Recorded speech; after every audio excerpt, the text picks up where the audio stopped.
So to summarise the project so far, we have marked out joints 1 and 2, which are our mortise and tenon joints on the top piece and on the end rails to the left and the right. And in our last lesson, we looked at marking out joints 5 and 6, which are our corner bracteal joints. So again, marking out on the end rail for the left and the right, and marking out the bottom rail. Okay, so we've covered joints 1 and 2, and 5 and 6. So all that remains to mark out, and what we're going to cover in today's lesson, is the marking out process for joints 3 and 4, the dovetail halving. So to begin with, we will need to mark the position of the dovetail halving on our left and right pieces.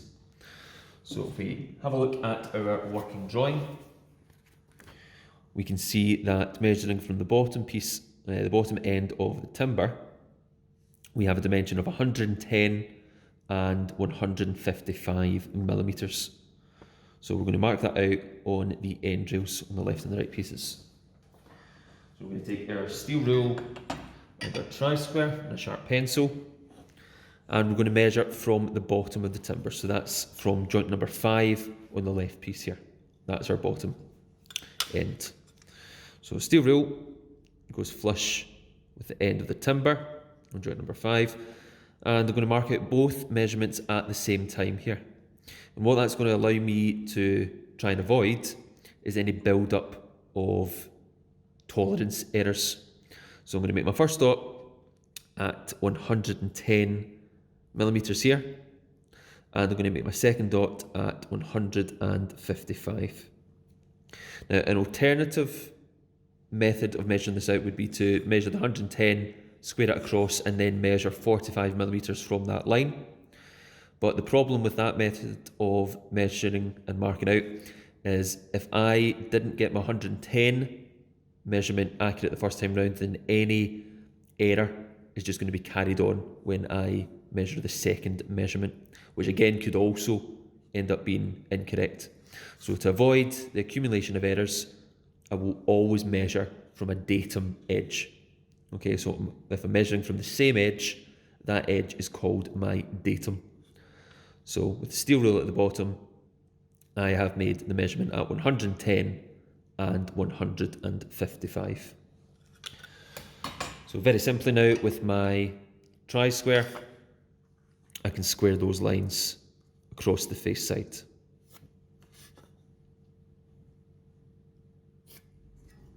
Like so. Doesn't particularly matter if I score through the word left or if I score through my face side symbol. Now I'm going to square two of these lines down onto the opposite edge, which would be the outside of the project and the wider end of my dovetail.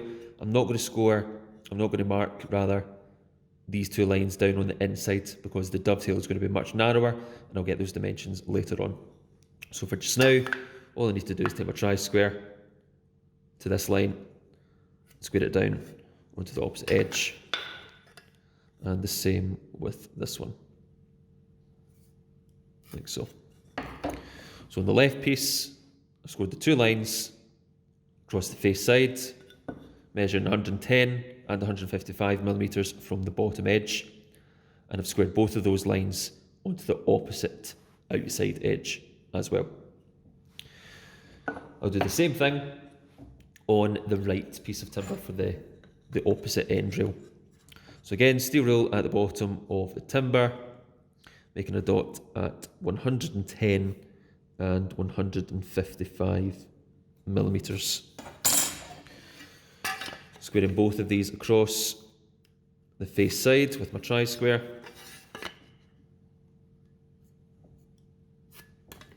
And squaring them both down onto the opposite outside edge. And just to be clear, that is the edge which does not feature the mortise that we marked out in a previous lesson. So it's the opposite edge.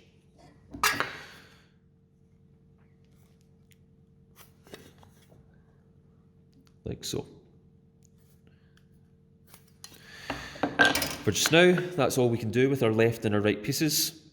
We're going to mark out our middle piece with the dovetail shape, and then we'll use that as a template to mark out the dovetail on the left and the right here for the end rails. So for the moment, I can put these pieces of timber to the side, and I can take my mid piece, which has been marked up as joints 3 and 4. So again, if we have a look at our working drawing, we can see that we've got a dimension of 45mm from the end for the length of each dovetail. So I'm going to measure that in with my steel rule and tri-square and square it around the ends of the timber. So steel rule flush against the end, dot at 45mm from the end, squared all the way around with the tri-square against the face edge to begin with.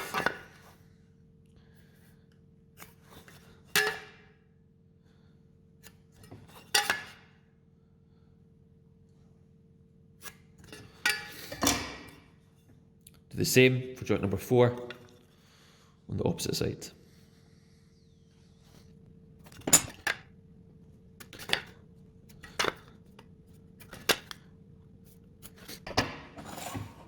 If we again refer to our working drawing, we can see that from the top corner, the dovetail is dropped by 10mm on that 45 line. So what that means is, looking at the face side of our middle piece here, we're going to take our steel rule. I'll start with joint number 4. The steel rule will be flush against the edge of the timber, like so, and I'm going to mark that dot at 10mm on the line that I have already drawn across my face side, like so. I've nice and clearly marked that there on the line. I'll do the same from the opposite side, and flip this round, or opposite edge rather I should say. Turn this round with the steel rule flush against the end, and I'll make my second dot here on this line at 10mm as well. So 2 dots, 10mm in from the edges. I'll do the same here for joint number 3. Steel rule flush against the end, dot at 10mm. Flip the steel rule round, do the same from the opposite side, opposite edge, dot at 10mm.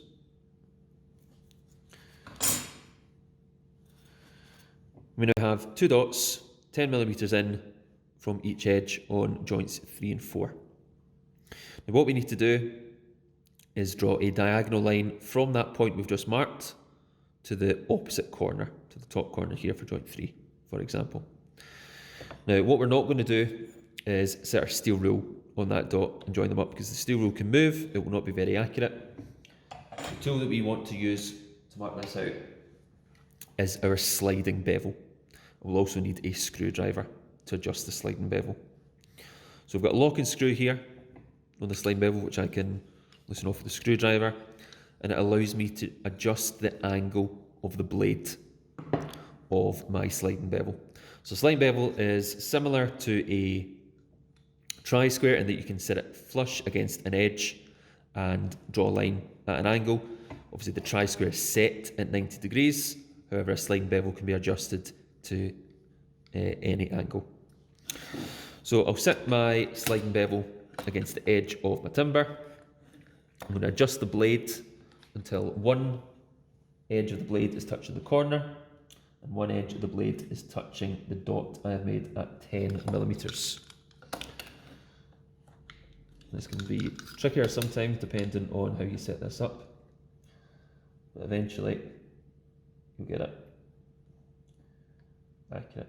So it's there on the corner and on the dot I have at 10mm, so I can secure, I can tighten up the fixing screw with my screwdriver, and this blade is now locked at that angle. So I can set it back where it was, and I can use my pencil to draw the line from the dot to the top corner of the timber, like so. I'm going to do the same on the opposite dot, and all I need to do is flip the sliding bevel around and use the same setting, because it should be, assuming I've got my marking out accurate enough, it should be the exact same on the opposite side. You can see there, taking it to the opposite corner. Turn this round and do the same for joint 4. So line it up with the dot and the corner, draw my line in against the blade of the sliding bevel, and again down here on the bottom. Now you notice when I'm doing this, I've got the timber flat against the bench. It's much easier for me to mark it out that way rather than trying to hold it up. It's less likely to move about. So I've marked out 4 diagonal lines now, 2 for joint 3 and 2 for joint 4, from the 10mm line on the 45 up to the corner. So this area here can now be marked out as waste. That will be removed. Do the same on the bottom.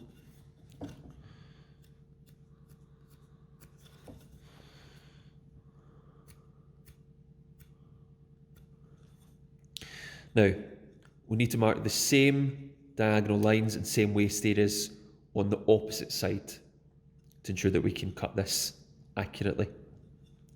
So I'll flip the timber round with the sliding bevel on the same setting. I can line it up with the corner of the timber as I have done already and simply draw the line in to the 45mm line.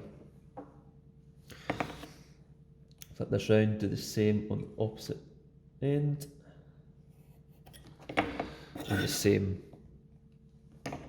here.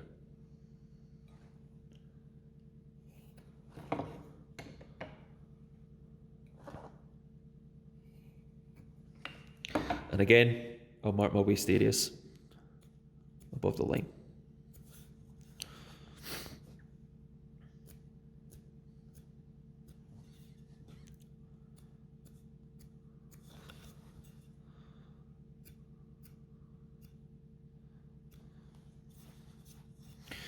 So for the middle piece now, we've marked out joints 3 and 4.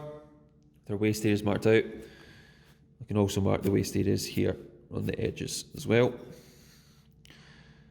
just to make things really clear.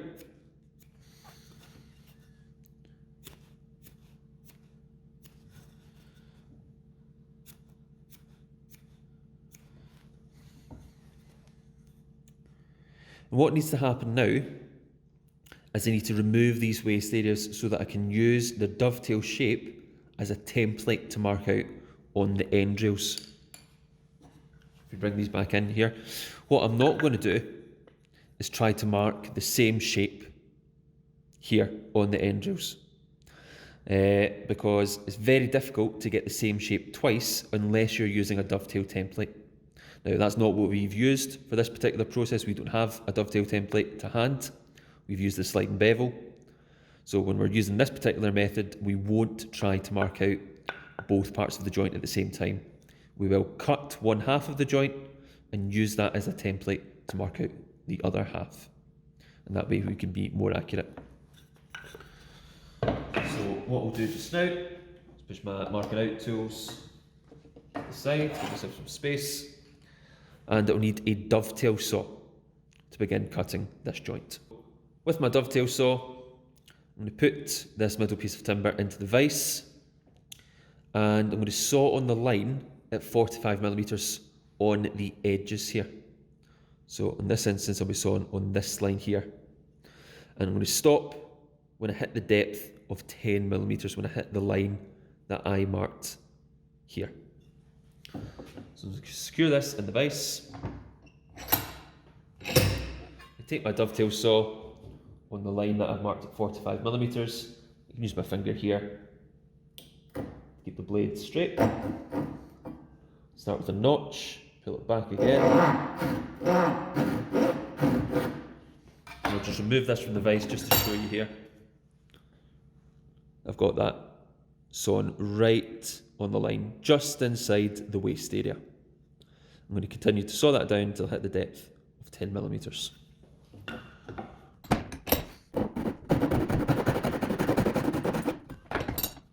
You can see here, I've now hit that line at 10mm on both sides. To make this waste area easier to remove, I'll add an additional relief cut anywhere between my sawn line and the edge, somewhere roughly in the middle. It doesn't have to be measured and marked out. I will just saw a line and stop when I hit my diagonal line here.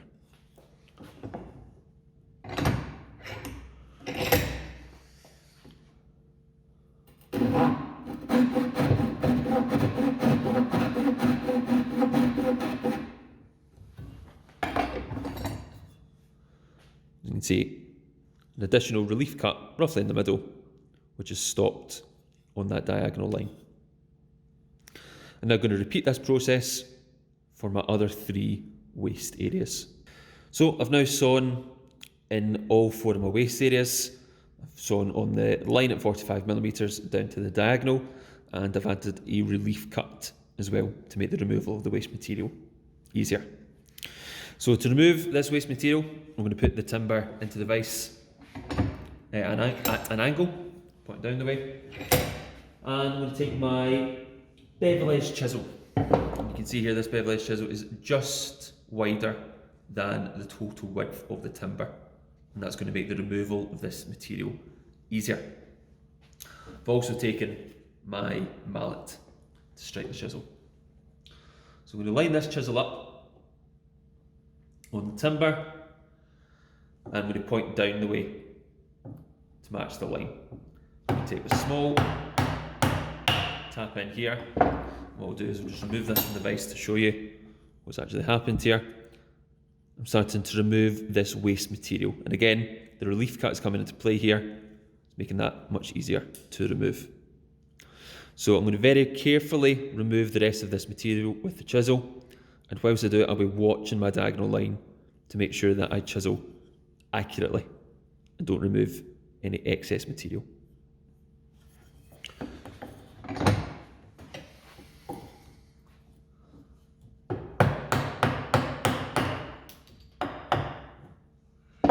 Once I've taken the majority of the material away with the mallet, I can put that to one side, and I can use my hands only on the chisel for some more accurate work. And I'm not sure if you can see this on the camera, but what I'm doing is I'm using my shoulder and pushing down with my shoulder onto the chisel to push through this material. And as I'm doing that, I'm watching both sides of my timber to see the line that I've marked to ensure that I don't go beyond that line.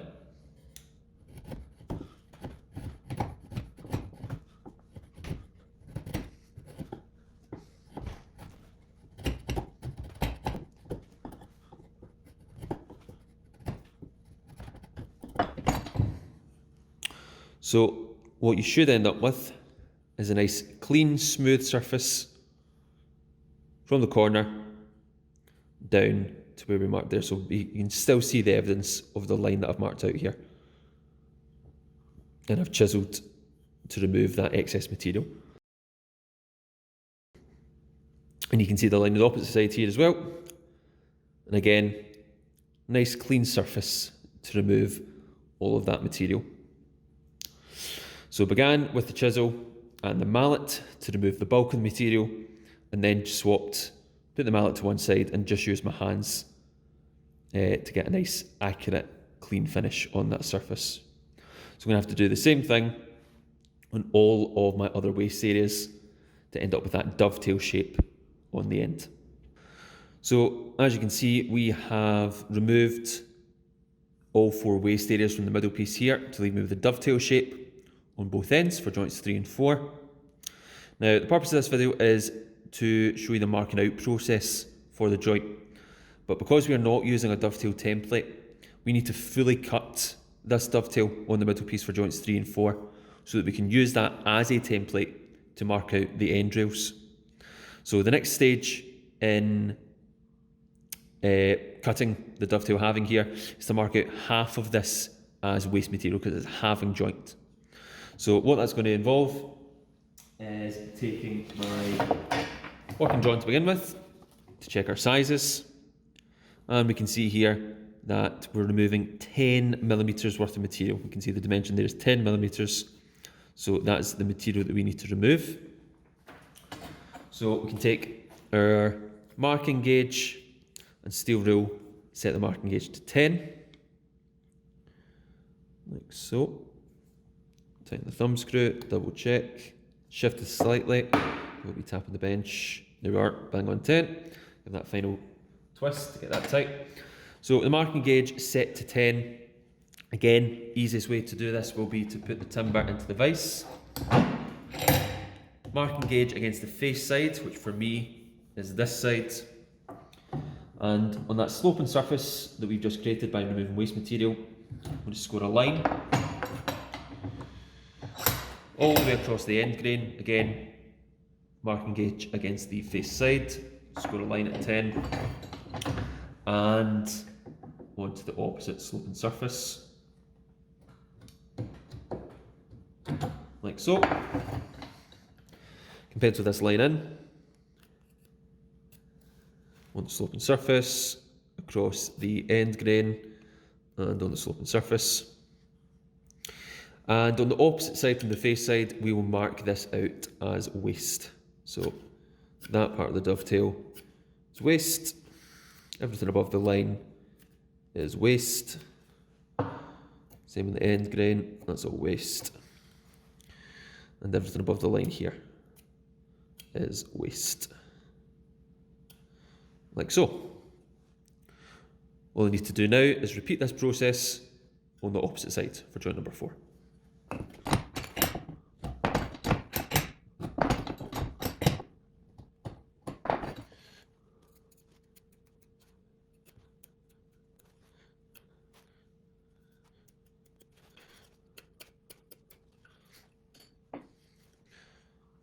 So with our waste areas fully marked out now, we can begin to remove them.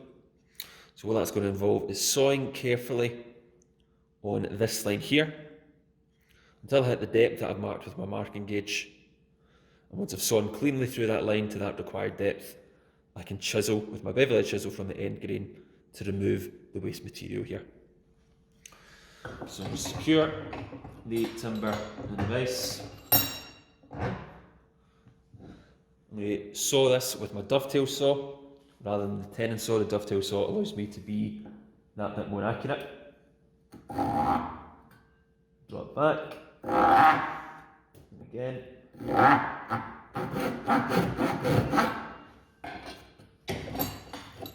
Till I have this line here.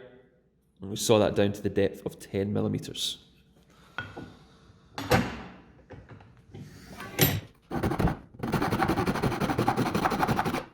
Stop and check to make sure that I haven't gone beyond the line. I've almost hit it on this side and almost on that side, so a tiny bit more. Just to finish that.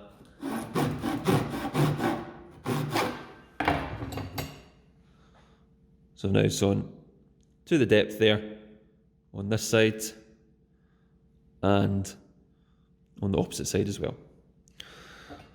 So as I said, the next stage now is to put this into the vise and use my chisel to remove the excess material. So screwing it in the vise with this sawn edge here just above the edge of the vise, bench vise. So nice and low, nice and secure.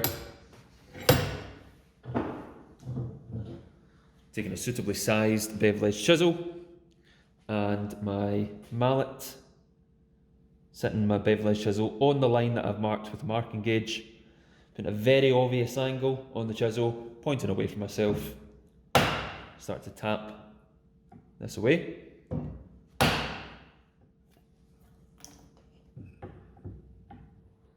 I've split that slightly there, which is annoying. I think I held my chisel slightly further back than I meant to.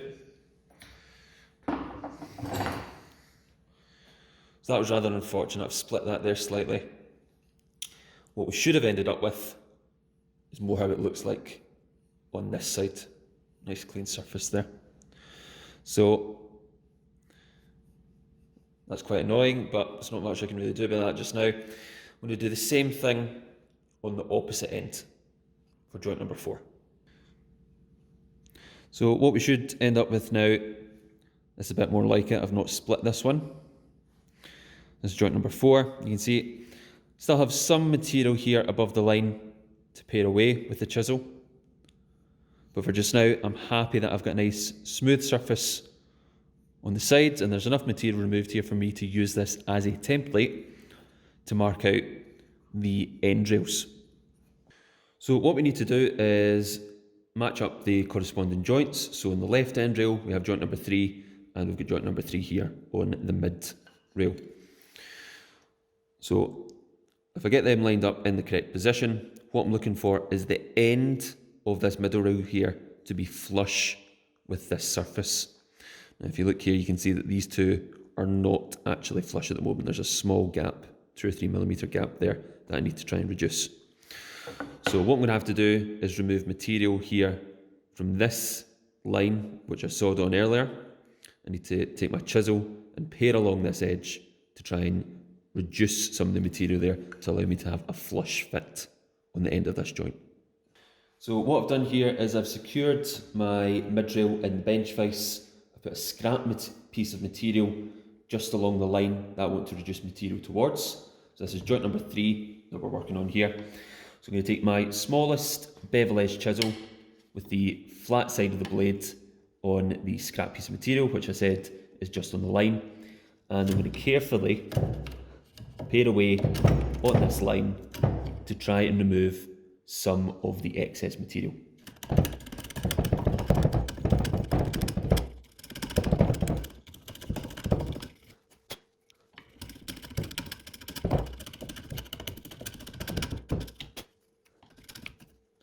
So I've now achieved a somewhat flush surface between the scrap piece of material, which, like I said, was secured against the line, and the edge of the joint. So what I'll now do is try and realign these two, as in the dovetail here on the mid rail with joint number 3 on the end rail, to see if I've got a flush fit. So we can now take joint 3 on both parts, the end rail and the mid rail, line them up again, and we can see that we now have a flush fit between the edge of this joint and the edge of the timber here. So what we need to do now is mark these diagonal lines in for the dovetail onto the end rail here, using our mid rail as a template. So we want to ensure that the edges of the mid rail here are aligned with these 2 lines that we've marked on our end rail, these 2 lines here. So align the edges of the timber with the 2 there. We'll take our sharp pencil, and from the very edge there, I'm going to draw this diagonal line in, and the same on the bottom here, like so. So we use that as a template, and we now have 2 diagonal lines that we can use. What I want to do now is make sure those lines are as accurate as possible. So I'm going to use my sliding bevel to get a better line, and I'll use the sliding bevel to get a final line marked in on the end rail here.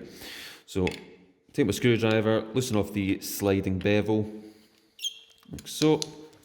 Align the sliding bevel with the edge of the timber. And what I want to do is just match the angle of the line that I've already drawn to the sliding bevel. Lock that in place, like so. Just double check that it's still where I want it to be. Happy with that. And then use this now to finalise that line, just to make sure it's as straight and as accurate as we can possibly get it, like so. I'll loosen the sliding bevel off and do the same for the second line, the one that was on the bottom of the joint here. So just match that up with my pencil line, like so. Tighten up the sliding bevel, double check that hasn't moved, and then pencil that line in as well, like so. And we now have 2 accurately marked lines for the dovetail on the left hand side. What we need to do now is use our tri-square to bring the narrower end of this joint down onto the face edge, and that's the same edge that we have our mortise marked out on as well. So if I put my slime bevel to the side, take my tri-square. So tri-square flush, flat against the face side, sliding up to the end of that diagonal line that I've just marked, and bringing it down onto the face edge. Same with the one on the bottom. And we can now see those two lines on the face edge. And we'd previously marked these two lines on the opposite edge as well. So all that remains is to mark the depth of this dovetail halving joint on both edges.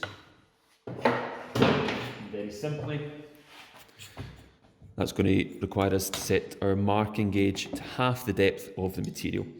Now we can see in the working drawing that the material should be 20mm thick. I'll just double check that it is. I'm happy that it is there. I can see that on my steel rule, which means I'll be setting my marking gauge to 10mm.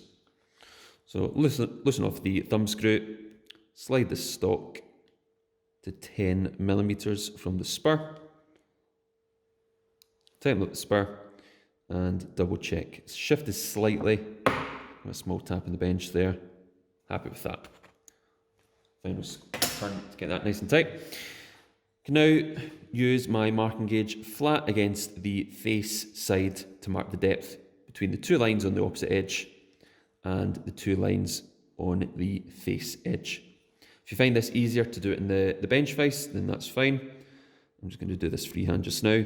But again, make sure that I've got a nice tight contact between the stock of the marking gauge and the timber. And score that line in there. And I can score this line in here. Just pencil that line in. And this one. And I can now mark this area as waist. So everything above this line is waist. Everything between the two diagonal lines is waist. Again, it doesn't matter if I score through my number, my face side symbol, and the word left, that's fine. And then everything above this line here is also waist. So, last stage for marking out this joint is I'm going to use my marking knife to score over these two diagonal lines, just to make them that little bit easier to saw when it comes to cutting this joint. So take my marking knife and my sliding bevel. And my sliding bevel is still set for the bottom line here, so all I have to do is line that back up again and score the line with the marking knife. So easiest and safest way to do this, put the timber flat on the bench, hold the sliding bevel in place, take the marking knife and score over that line. Once is enough. That gives me a small groove there for the dovetail saw to find later on. Loosen off my sliding bevel and reset it to my original line. So, and I can score that line in as well, like so. So we now have a fully marked out dovetail on the left end rail. All that remains is for me to repeat this process for the right hand side.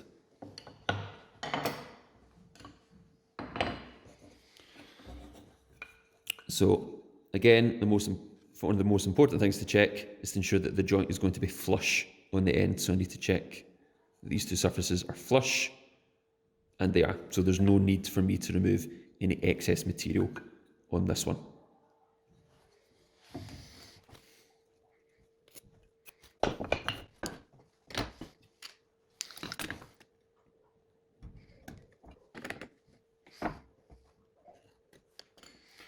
Now what you can do to save setting the sliding bevel twice is use the marking knife at the same time as you've penciled that line in with the sliding bevel.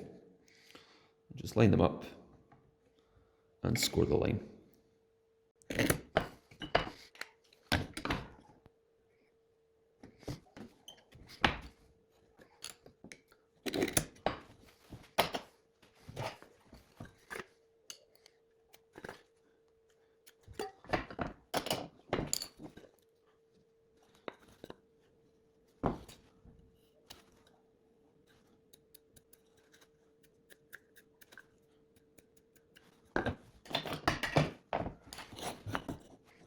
So we've now fully marked out all parts for this dovetail joint for joints 3 and 4 on the left and the right.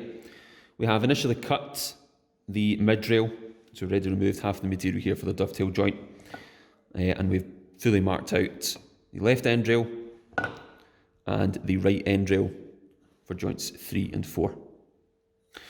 So in our next series of lessons, we're going to look at how we cut these 6 joints, our haunch, mortise and tenon, the remainder of our dovetail joints, and our corner bridle joints.